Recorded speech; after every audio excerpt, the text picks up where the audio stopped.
மக்கள் வந்து என்ன எதிர்பார்க்கறாங்கன்னா, நீங்க வந்து மக்களுடைய பிரச்சனைகள், நீங்க மக்களோடு சேர்ந்து அரசியல் செய்வேன்னு சொல்றீங்கல்ல. அப்ப மக்களுடைய எண்ணம் என்ன? தமிழ்நாட்டை வஞ்சிக்கிற மத்திய அரச வந்து கண்டிக்கணும்ன்றது மக்களுடைய எண்ணம். கடுமையாக கண்டிக்கிறது மக்களுடைய எண்ணம். மக்கள வந்து ஏமாத்துற அந்த மத்திய அரச வந்து கண்டிக்கணும்ன்றது மக்களுடைய எண்ணம். அதுக்கு நீங்க என்ன பண்ண போறீங்க? அத திமுக அந்த வேலைய செய்றாங்கல்ல. திமுக செய்றாங்க இல்லையா? திமுக செய்யும்போது அவங்க ஆன்டி பிஜேபி ஓட்ட வாங்குவாங்க. ஆன்டி மோடி ஓட்ட வாங்குவாங்க. நீங்க அதுல எஃபெக்டிவா நீங்க பண்ணீங்க. நீங்க ஆன்டி மோடி, ஆன்டி மோடி ஓட்ட நீங்க வாங்குவீங்க. திமுகவை பிடிக்காதவங்க ஓட்டு நீங்க வாங்குவீங்க. அதுக்கான முயற்சிகள் நீங்க என்ன எடுத்திருக்கீங்க? கள அரசியல் நீங்க பரந்தூர்ல ஆரம்பிச்சீங்க. அடுத்து நீங்க வேங்கை வயல்ல உங்களுடைய நிலைப்பாடு என்ன? அங்க வந்து பட்டியல் இனத்தவர் விஷயத்துல பட்டியல் இனத்தவரே கைது செய்யப்பட்டிருக்கிறார்கள். இது சம்பந்தமா பல விதமான கருத்து வேறுபாடுகள் இருக்கு.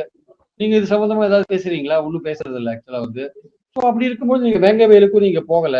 ஸோ உங்களுடைய பாலிசி என்ன? அதாவது தனி மனிதர் தாக்குதல்ல ஈடுபட மாட்டேன் அப்படின்ற ஒரு விஷயத்தை விட நீங்க மக்களுக்கான கள அரசியலை எந்த அளவுக்கு கொண்டு போறீங்க? எந்த அளவுக்கு நீங்க வந்து 120 மாவட்டத்துக்கு நிர்வாகிகள் வச்சிருக்கீங்க?